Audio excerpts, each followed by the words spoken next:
Hello, this is Nathan, better known as CrazyhermitDM, and this is my podcast, The Hermit Homebrew. Taking over this episode is Kilk as he talks to John from Katharsis 46. All right, guys. What's up, guys? Kilk here, Hermit Homebrew podcast. Here at Nuke Con again. Butter Eggs, how are you, sir? I'm doing good. And yourself? Awesome. I know that's not your real name, so go ahead and introduce yourself to everybody. John. So you guys are a wargaming. Yeah, we're an indie game developer.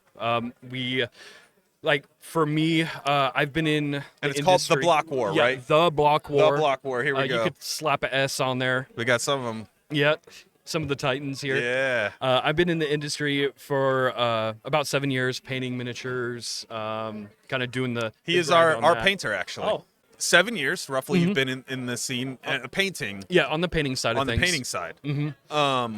With the developers of the game, Patrick and Johannes. Patrick's been in the mini industry with Simon and some of the other big hitters for like the last 10 years, doing everything from concept art to rule design, painting miniatures.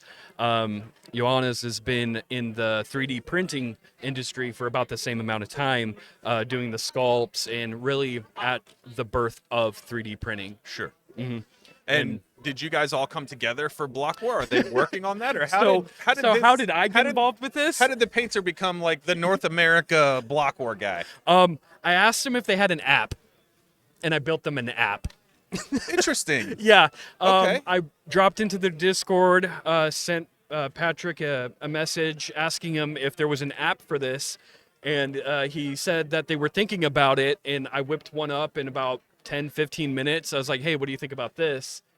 And then we just started bouncing ideas around, and then I made the plunge. I was like, hey, we need to, get this to people. Like, we have the digital marketing side of things. People can buy the STLs and print them at home. Sure. But a lot of people aren't Which is there. huge, Yeah, by the way. it's Huge, because obviously in Warhammer that's not a thing. Oh, it will probably never be Like, a thing. But for yours, saying here's our stuff. Yeah. By all means, you came over to us. How we got introduced. Yeah. Because he's like, one of the guys, the smaller guys, he had the their grunts. ankles broken. Yeah. And I was like, man, that happens on all these smaller minis. And then we talked about it, and you're like, 3D printing. And I'm like, huge. Yeah. Like, absolutely. So it's really cool that you allow the customer to basically repair their own models. Yes. Yeah. So with that, we don't want to, because there's a whole lot of gatekeeping in the industry, Of right? course, yes. Not going to name names, but we know which one we're thinking of. Right. And we want to make sure that the game is accessible to everybody. So that's why I'm going to be producing, shipping the models physically in the U.S. market. They're going to be doing it in the European market. And with that, we can avoid the orange tax, if you will. So we... I love it. So I mean, GW is raising their prices on Monday. Yeah, that's the That's only way coming. that It's happening. yeah, it's inevitable. But we're in a position to where ours aren't going to be significant. It might be a couple bucks here and there, but it's not going to be like 20, 30, 50 bucks. Because that's the advantage of 3D printing and having the European team, the US team taking care of, the hemispheres, if you will. Yeah. We've got miniatures coming out every month on our My Mini Factory. You can find that at My Mini Factory /Filamento. We have a Patreon, our Discord, Awesome. all of our Instagrams. So tell me a little bit about Block War. What makes this war game unique versus, say the Warhammers or the Marvel, tabletop? Oh, or, yeah. There's a Fallout one. Yeah, there's bolt action. I've seen the Wargamer guys over Yeah. there with the Air Forces and the stuff like that. So what makes Block War unique in this wargaming space? Literally out of the box, ready to play. Very little assembly. No assembly, except for like the barrels for the tanks. Sure. You just need to glue it on. If you're the type of war gamer that's like, get it built on the table, play, this is it. Sure. Very little bit of cleanup. There's some supports that need to be, snipped off and cleaned up. But other than that, it's out of the box, glue it on your base, and you're off to the races. Very simple mechanics. You roll to see if you hit. If you hit, you roll your wound dice, and there's no save dice. There's no reactionary shenanigans. The only save is Our if, shell hits you in the face, you're taking damage. yeah. Yeah. So say for instance, this pyramid guy is up against the wall right here. This vehicle would get a 6-up save. Other than that, that's it. So it's high speed, low drag. Jojo or Johannes was able to get a game in about 20 minutes from beginning to end. That's Really? how quick this game moves. That's impressive because in the wargaming field, if we're talking about Hours, if we're days. talking about competitive point armies, it's 3 to 4 hours. Oh, Like easy, Yeah. easy. And obviously we can talk about the Giant, the GW. Those games, if they didn't last only 5 turns, they could go like forever sometimes. Yeah. Like it would absolutely be wild. So that's very interesting that you can do your set in like a 20-minute shot, right? It's more oriented, I would say, towards a modern audience I that would has say. shorter attention spans. Yeah. So I would agree with that. And then we also have the complexity of like we just ran a game and it lasted almost 3 hours. There's 3 hours. 3 Oh, okay. hours. So it was like I had 2 players that were very tactical, really like precise in their placement of things. While the game yesterday, it was just like move up, shoot. They were like, just like my guy goes here, yeah, and he's gonna shoot that guy. yeah, pretty much. Yeah. So we have that bell curve going for us, and it's never. There has been one instance where it was like heavy-sided, so we got to kind of tighten up some clarification on the rules and maybe make some adjustments. But other than that, it was pretty. We had that bell curve of like one turn, it's just bananas, and then the next, it's the other person's turn to throw bananas. Right. So that was beautiful to see, like what Patrick and Johannes did for the rules and seeing it actually get played out on the game table. And how did Block War come about? Like, they obviously had to have had wargaming experience prior Right, to, and right. saw something in the scene that they were like, wouldn't it be better if we just did it this way? How did Block War From what I start? remember Patrick telling me is that he was in the Austrian army, and I'm not sure if he was in either mechanized or maybe infantry mechanized, but he's always been around tanks and heavy armor and stuff Sure. like that. And then you know how artists do their doodles, and it's just Of course. one day he kind of just drew the block guy and then just kind of flushed it out, and then after that the sphere came, and then just more Yeah. shenanigans. So It's like Mech Geometry Wars. yeah, pretty much. Yeah. Pretty much. Yeah, it's got that adorable feel to it, but if you like really look at his artwork, you really get a sense of like this could really F you up. Like Yeah. this cat I got mean, fangs, you know? Yeah, we're looking at it. It looks great. Honestly, He does amazing work. The models look great on the table. Over on your table, you've got all the smaller guys, and these are the large scale models. So these are proxies for BattleTech. Okay. So they're about like that tall, right? Sure. When I got the files and I was kind of messing with them, I blew them up. I think it was like 350% or maybe 500. I can't remember. And I was like, why don't we do Titans? Like, why isn't this not a thing? And they're like, oh, well, it's proxies for BattleTech or any type of mecha. Yeah. And then I took it over to some of our local LGSs, showed them what I did, and with these guys, and that's what they went straight to, because who doesn't love a big stompy mech, Right. Of course. right? Yeah. That's Like the big stompas, you know? yeah. So Gundam's a big IP yeah. for a reason. Yeah, Like, absolutely. So the idea has been planted. The rules are coming. We had some play testers the other day asking, well, wouldn't it be cool if this pyramid tank shot straight through a piece of terrain, like a building per se, and it just like crumbles, right? And now you went from something that gives cover into something that's now it's difficult terrain and now it's hard to run through. Yeah. Kind of You don't see opening that up a an lot avenue. you don't see that a lot in wargaming, No, right? It's no. obvious. It's like, and we can use this as a reference, right? If this is here and the Titan shoots through it, it's still just there. Right. Like, it's still full cover. It still doesn't go away. When in reality, in real war games, if something the size of, the building walked through it, Yeah. it's not going to be there anymore. Yeah. Like, I can't then take cover behind it again.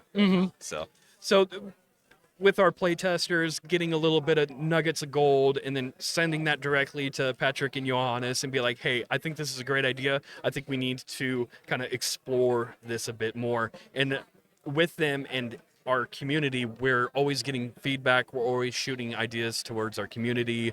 And it's not just like some fluff with these guys. They actually take the time to really think it out, come up with some answers, pitch it back, and it's always this badminton game between us and our community, and we've gotten some awesome rules out of it. We've got some awesome ideas for designs and paint schemes and all sorts of other things. Cool.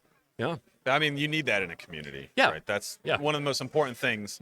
I see being in the gaming scene, the video game scene, the amount of developers who are creating their product who just don't listen to their community as a whole It's crazy. kills games. It's so I've crazy. seen games just die completely, that they have incredible foundations. If you just listen to your community a little bit, I get you have an idea of where you want your game to go, but if you want it to last long, you got to listen to the guys who are paying money. Yeah. Like, you, at some point, you just have to listen to a little bit. Keep it fun, Yeah. of course, for yourself, but you have to listen to your community. Give them an inch, not a mile.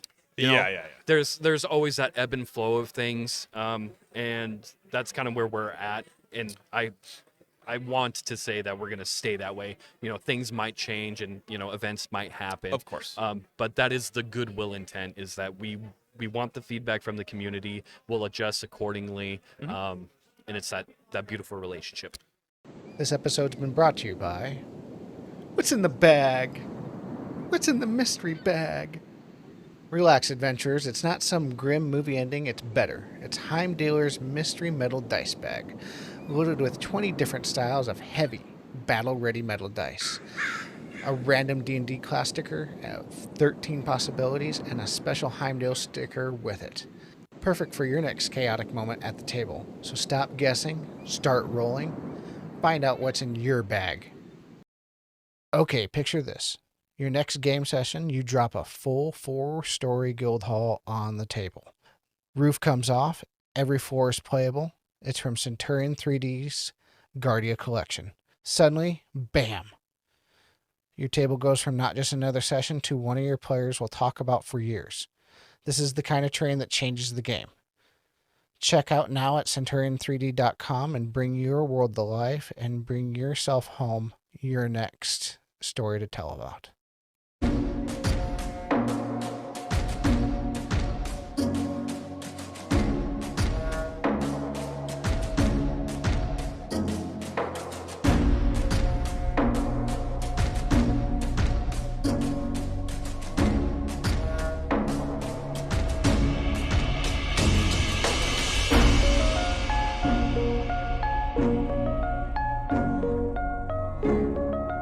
Yeah, so we're here at Nuke Con. Are you local to the area personally? Yep. I'm Awesome. over in Omaha. You're in Omaha. Awesome. That's basically where we're out of two right now. Nice. I think Hermit is across the river, but Get the paddle boat. So, are there different factions in Block War? Yeah. Or is it mostly built, hey, you can just build your things and go against each other? Yeah. Or is it pen that completely out. faction based? So right now, the blocks and the spheres are fully flushed out. Okay. We have cylinders and our pyramids. They're kind of the new kids on the block, pun intended, mind you. And so we just released the Titan. We just released the tank. Infantry is coming. So the cylinders and the pyramids will get their foundation units flushed out probably within the 6-7 month period. As that's happening, wave 2 for the main factions, the squares and the spheres. I don't know if I'll give you guys a little bit of an inside look. So the next season is going to be water based. Okay. So we have terrain concept of kind of like an oil rig. So Sure. there'll be mechanics to where you could take your water landing craft, right, up to the base of one of the oil rigs, and then dismount your scuba squads. Either they can go up onto the platform and cause shenanigans, or they can dismount, swim through the water to another Okay. location, and pop up over there. I think on Patrick's Instagram, Patso Casso, it's this ball that has an orange raft around him. He's got little flippers. He's got his little blockbuster rifle, and he's got like a little snorkel coming up with like goggles. It is the most adorable, dangerous looking ball I've ever seen. So that's coming. Then we have some scout attack helicopters to kind of go alongside our aircrafts lineup.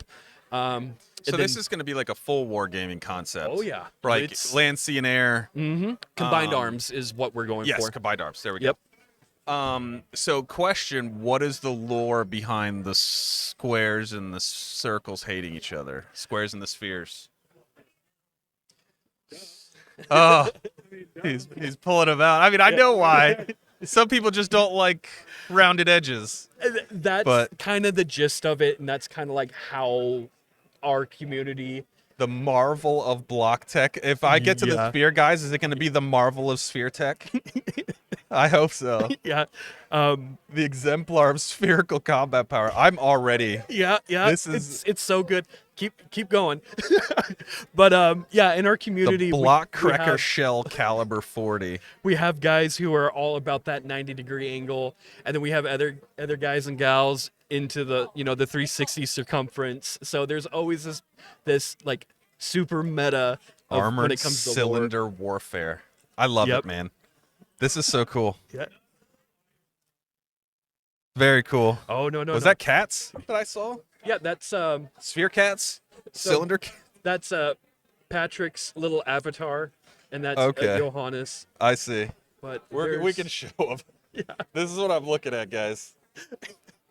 Armored spherical combat with sphere cats and dogs. No, it's great. I love it. one page I want to show you if I can find it real fast. Of course. So there, Patrick has been doing like some concept art for Lord of the Trenches. Okay. So I don't know if you guys know what that is.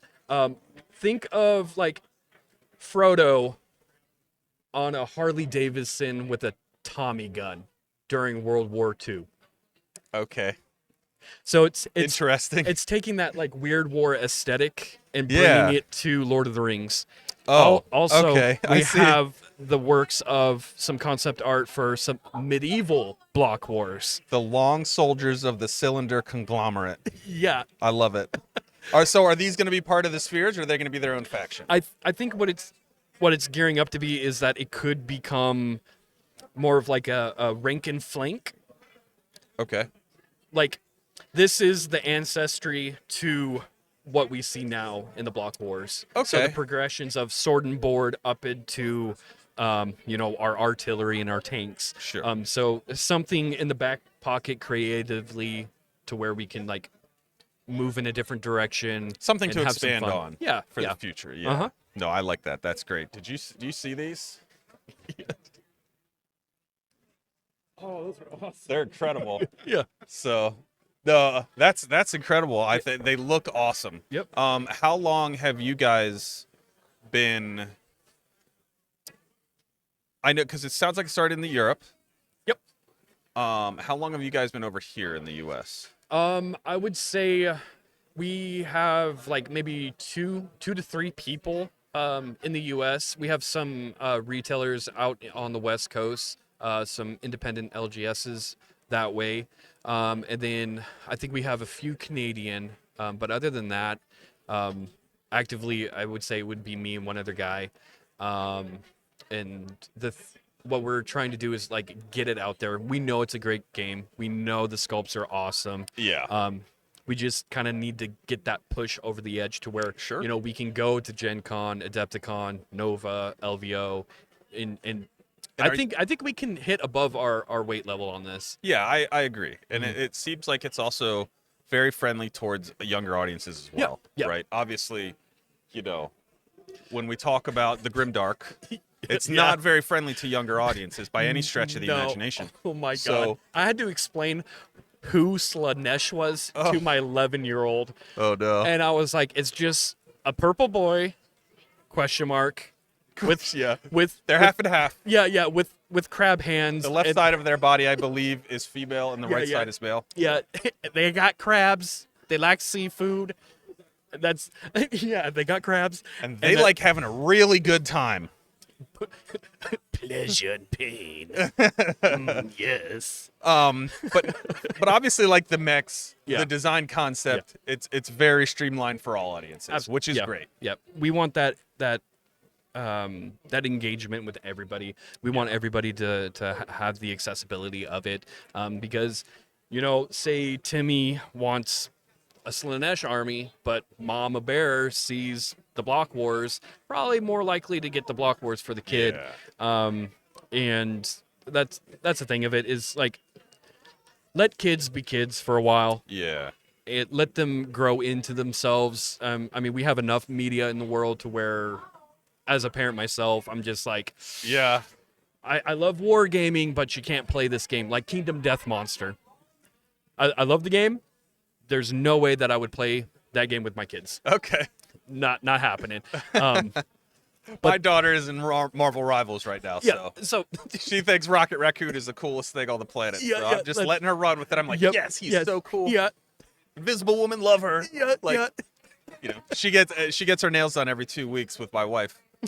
And every week has been a different Marvel character concept. Oh, She's got really? Invisible Woman this time. 2 weeks ago, I think it was Rocket. Before that was Wanda. Yeah. You know, Nice. she's on her Marvel kick as a kid. We've all been the superhero Yep. kick, so. I mean, deep down inside, I'm still there. Yeah, Let's be real. Let's be real. The last the author we just interviewed, he's like, sometimes we're adults, but we're really kids. I'm like, we're at a tabletop gaming convention, bro. We're all acting like trying to act like adults. Yeah, yeah. Like we're all just kids. Like, Yeah. so. No, I think honestly these are really cool. I do say I see in the spherical guy. Mm-hmm. I recognize this dude here just because I've watched a lot of Dragon Ball. Yes. So I can see the inspiration. inspiration from the Capsule Corp stuff and things like that. So that's fantastic. And they styled the original Dragon Ball stuff was very blocky like this too, right? Yes. It was very Yes. much styled towards the younger audiences, but also had stuff for the older audiences too, which is fantastic. So It's that beautiful, that mixture of themes. Yeah. Have some stuff for the kids, but also some stuff for the adults. Kind of Yeah. like a Disney movie, right? Right, Well, of course. nowadays. I mean, even back then, what was the genie from Aladdin? Oh, he would yeah. make jokes, and Oh, you're yeah. just like, there's no way a kid's getting that. Yeah. You know. Yeah. When Aladdin first meets the genie in the cave, like those were some hot takes. Yeah. I mean, I get it. He's been in that capsule for a while, and he's just like word vomiting everywhere. But he's making, references to Bruce Willis and all this other stuff. And I'm like, there's no way a little kid watching Disney is gonna have any idea what Yeah. these jokes mean. Yeah. Yeah. So, no, it's great. I love seeing it. 20 minutes roughly is that so? What is a target goal? I would- I always love asking this to game developers. What is Right. your target goal for if I sit down? Should I expect 30 minutes? Should I expect 2 hours? And you say they can go both ways. Yeah, So I'm the always bell curve is pretty interested. high on Yeah. it. I would say on average it's probably about a 45-minute game. Okay. Which one is of- still very short in Yeah, wargaming. it is absolutely short. Another cool thing is that our game is table agnostic, so you can play on a 6x3, you can play on a 2x2. Okay. Depending on how big a table you're at, will extend the time limit of the game. So if it's a 2x2, that you're looking at about that 30-minute mark to 45-minute. Yeah. And then adjusting point values accordingly. Then we have resource points, right? So if we're playing a 50-point army, right, you get 1 resource point for every 10 points that you spend. So you get 5 resource points. Then we have mechanics in game plus units that produce these resource points. So Okay. it encourages that capture and hold mentality instead of, just complete kill the board, Yeah. So there's a little bit of elements for everybody. Cool. And then I believe the resource truck generates one either every game round or every other turn. I can't remember. But yeah, so there's different ways to get those currency points, like the command points in Warhammer. Right. And have you, obviously your background is painting, right? Mini painting. I'm going to ask this question. What is, as a painter, not as a block war guy, Yeah. as a painter, what was the one mini you were most proud of painting? I would say, man, that's a hard one because as a painter, it's like What's your Mona Lisa? my Mona Lisa. God, anything. I hope it's not Golden Demon. No, anything that Night Shift produces, like that guy on YouTube, like his weathering, the way he's a scale modeler, Okay. and he does some amazing realistic weathering, and it's like I have a tank over there that I was following some of his tutorials and trying to capture that, but if I'm pretty sure that if I stick with it, I'm probably gonna knock it out of the park. But my personal miniature, I would say, it would be the attack helicopter for our game. Sure. Nonetheless, I was doing some promotional stuff. Oh, wait a minute. Can I be right back? Because Of course. I have to bring this to you guys. Yeah, absolutely. We'd love to see it. All right, let's see him. So, I'm sure Lang over there is like, I'm going to want to see all of them because he's our mini painter. yeah. So this is for our upcoming Kickstarter. It's Okay. releasing this mid-October. Awesome. The game is called Katharsis 46. Shameless plug. Shameless plug. And is this from Block War guys too? Yep. Oh, okay. Awesome. Both Filamento and Pazzo Cazzo. So they have a relation. On the buff. Yeah. I like that idea. Yeah. That's a great idea. I might steal that idea. Please do. They have a good working relationship with Paolo Parente, the developer of Dust Tactics or Dust Warfare. Okay. Heavily inspired by the Weird War. But I would say this is my Mona Lisa. This one. I took a studio photo of it with the turret cocked like that. And when I was reviewing it, I was like, where the fuck is the barrel? I did the camo so well that it hid itself. The bear. You couldn't see I the couldn't barrel see in the thing. freaking barrel. That's awesome. I was like, there's no way. These are so cool. But yeah, Do you want to take a look? It's heavier than it looks, so. yeah. Oh yeah, it's still wash. Yeah. Just a little washer on the bottom. I love it. Yep. Because for me personally, like the Warhammer miniatures, they're so light, and I was like, they need Yeah. heft to it. I mean, I'm not gonna bring them out, but Where's the barrel? yeah, no, that is crazy. Especially because you can see the holes on the bottom here Yeah. too, Yeah. and so it looks wild. Yeah, it's gone. Oh, it's gone.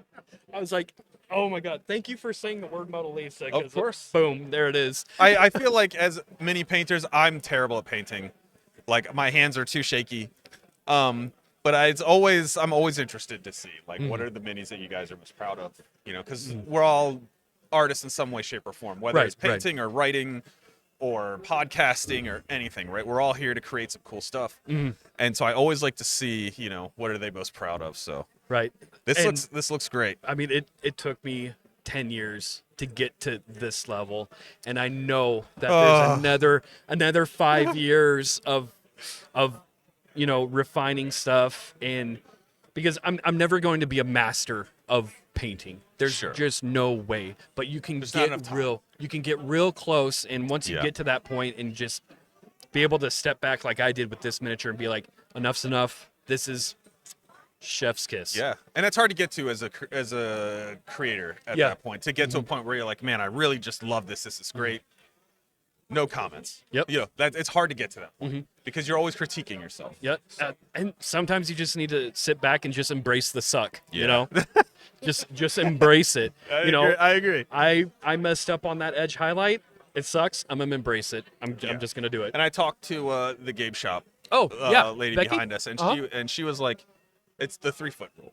Yeah. As long as it looks good 3 feet away, it doesn't matter what it looks like 2 inches away. Yeah. Because nobody's looking at it 2 inches away on the table, right? As long as it's good for 3 feet. And I was like, that's a beautiful rule. Yeah. I love it. Yeah. Pretty much arm's length. Yeah. If I saw a player like this close to my model, I would just forfeit the game because that's just a little weird, you know? Like I All right, you've heard it here first. So how to win? how to win. How to win versus him just Go sniff some paint. sniff some of those models. Yeah, sniff it. He'll forfeit immediately. See, there's like the paint lickers and then there's the paint sniffers. Oh man. Awesome. And this, so is this a separate game, or Yeah, is it's this able separate. to be used in Block Wars? No, it's kind of our answer to Bolt Action's weird war game Okay. that came out. What is it, like Crisis 47 or something like that? Yeah. If you look up their miniatures, I mean, some of them are really good, and then others are like, you guys didn't really look at the source material, Sure. and you guys didn't really. Or you're taking You weren't some passionate extreme about it. creative measures. Yeah. Right. Sure. If you put Conflict 47 next to, like, say, Dust Warfare, you can see the similarities. Like, Bolt Action was trying to get in on some of the Weird War stuff, and they came out with that game. I want to say like 3 or 4 years after Dust really shook up Sure. the Weird War scene. And now here we're at in time, and it's just like we can do better. We can give the community way better Weird War stuff. Yeah, of course. And on top of that, Marcher. Have you guys heard of Golden Dragon Games Marcher? I have not. No. Yeah, they do a lot of awesome stuff. Jackson has been helping me out, kind of like figure out the convention scene and stuff like that. So I've been networking with him and trying to figure out, you know, what was his pitfalls, how can we avoid them, and how can we do it better. And he's been a real awesome mentor for me, bouncing ideas, getting answers, and learning a lot, because he funded a Kickstarter completely. He has his hard plastics. He's working with War Games Atlantic. They're producing his hard plastics. Okay. He's doing the 3D printing stuff on top of the hard plastics. So they're both feeding one another. And that's kind of like what we want to do, because eventually we want to go with hard plastics and stuff like that. Yeah. Just like 3D resin printing, it's safe if you take the precautions, right? Your PPE, ventilation, all that good stuff. Yeah. But we want to get into like some of the hard plastic stuff for like that peace of mind for the mom and the dad, right? Because PSA, when working with resin, fucking wear a mask. Like if you're fucking shaving shit, grinding shit, snipping shit, wear your PPE, glasses. Yeah, don't be like me at the con yesterday and spend 12 hours sniffing glue while I'm putting together minis. Okay, let's be real. Mr. Hobby and Tamiya Thin is the God's gift. All right, you're gluing stuff. Plus, you get the high for free. Is that Are what you kidding what me? you were using? And I'm using Tamiya and you're Yeah. using Mister. Oh yeah, dude. That's a free high in a bottle. Yeah. There was a few times where they were like, I got to get up and walk away. And I'm just like, ADHD. Yeah. I've got 77 pieces that are going together. I'll be done when I'm done. Yeah. But yeah, seriously, like, please be safe when it comes to resins. Yeah. Even if it's cure, it's super small particles. That shit gets in your lungs. It's staying in your lungs. It will build up. They talk about the microplastics and stuff Yes. all the time. Yes. Yeah. And Yes. these are obviously, when you're working with these types of environments, it's going to be a higher risk. For sure. Don't be a fool. PPE. Right. Yeah. There's OSHA standards for a reason, guys. Yeah. Awesome. Well, it looks incredible. Appreciate it. Is this? Have you been going to other cons? Is this your first Nuke Con? So this is Block Wars official convention. Awesome. So I kind of pushed for it. Here we are. We are definitely going to be coming back. I'm going to get a different position, I can tell you that. I'm not going to be stuck with the RPGs. Are you kidding me? You gotta be out here with Yeah, the wargamers. with the minis. Yeah. But everybody's been awesome. A lot of playtesting. So the next one, I don't know if we're going to be able to do it, but we're going to try and shoot for Adepticon. Okay. That's in March, I think it is. So we have to do a little bit of hustling, slinging our amazing starter sets. If you're in the Omaha area, Becky, if you're watching this, please take our product. So yeah, our goal is Adepticon and then on to Gen Con and kind of get on the circuit, spread the good word Should of... you look at PAX Unplugged? Yeah, in Philly? which one? Oh, Philly? Yeah. The PAX Unplugged in Philly is obviously there's PAX West and PAX East. Mhm. It's very video game, computer Right. heavy. There's a lot of D&D stuff there. I will say that. Oh, At yeah. PAX East when I went like 3 or 4 years ago, there was whole sections that were just tabletop. Oh, nice. So those Like, I might knew be it was interested. RPG heavy. Yeah, there's the front of PAX East is all video games. Intel's there, Yeah, Larian Studios that made Baldur's Gate was there. Mm. But the back half is all tabletop, all board games, all D&D, all Magic, like it's all there. Nice. And then PAX Unplugged does the same thing, gets rid of all the video games. Makes sense. Unplug. Yeah, so it's all tabletop. Yeah. So I would recommend Okay. look into PAX Unplugged. It's every Okay. year in Philly. And, Every year in Philly. All right. It's And- supposed to be huge. And from my for the- understanding, Penny Arcade's pretty chill when it comes down to like independent independent developers. They love it. Yeah. So I might have to like reach out to them. Oh, is it Nico? I would have to look. It's been a while since I've been to man. PAX. I can Yeah. grab some of my. I work in professional esports, so Oh, okay. I can grab some of my contacts for you guys. Maybe. Okay, and perfect. We see if I really can't get a appreciate that. PAX Yeah, yeah, connection. yeah. Anyways, I think the Block War stuff is incredible. We were looking through your folder here. The artwork is awesome. Oh, that's so please tell him that all the credit he's, goes to he's them. doing great stuff there. You're painting just of this model. Now, question: Yeah. was this a photo from this, No. or you painted this by seeing that? I didn't even know that that was the concept art. Really? Yeah. So That's wild to me. I didn't know that it was the concept art. Sometimes the stars just align. I mean, sometimes. Like that's wild. All right, so this is gonna be the spot where I allow you to just give all your shout outs. Tell everybody where they can find you. Block Wars, Yep. everything that you guys are pushing, please, by all means. Yeah. So you'll find us on Instagram. We'll start with Instagram. Instagram at Patso Catso. He's the concept artist, the CEO of the Block Wars. Filamento, he's our 3D sculptor, programmer, rule developer. They all wear so many damn hats. Yeah. I'm just the peddler of goods and the painter. And you'll You're find the guy with the trench coat. yeah, it's like, You want some Block Wars? you want some blocks? How about some spheres? You'll find me on Instagram at Church of the Airbrush, because You're an airbrusher. Yes. We might have to talk because Yes. I'm so. Continue. We'll talk after. And then we have a Patreon, the Block Wars at Patreon, and then our My Mini Factory is myminifactory.com/Filamento. You'll find all the releases there, digital. I'm working on getting eBay set up to where you guys can purchase the physical products at an affordable price. I'm not gonna freaking take an arm and a leg and maybe a kidney if I feel like it. No. Entry level prices, entry level game, and then And you can that's- expand it out. That's a big thing. Absolutely. Right? We talk about war games. Hobby bucks, dude. Hobby bucks. It costs so much wargaming. You know, we love it, but it costs a lot of money. Yeah. So, like, I just spent $200 yesterday. Mm-hmm. You know, on two things, right? Brother. But to be fair, one was Angron. He is my centerpiece. yeah. And the other one was like a little, $30 mini. How much is Angron? He's 170, getting ready to go up in price on Monday. Lock it in, hobby guys. Yeah, Lock it in. lock it in. And I got it, obviously from our friends here over here at Game Shop. So, I just like I'm like, hey, if you could bring these two, I will buy them from you.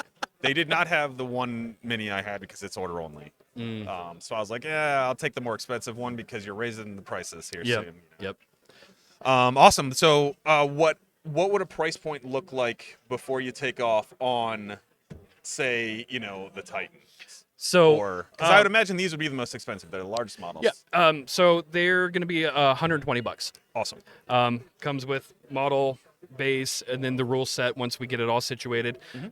So if you flip the box over, you get the breakdown of our starter set. So for this, you get your 5 sphere tanks. Sphere grunts. Yeah. Sphere grunts. tanks. Yeah.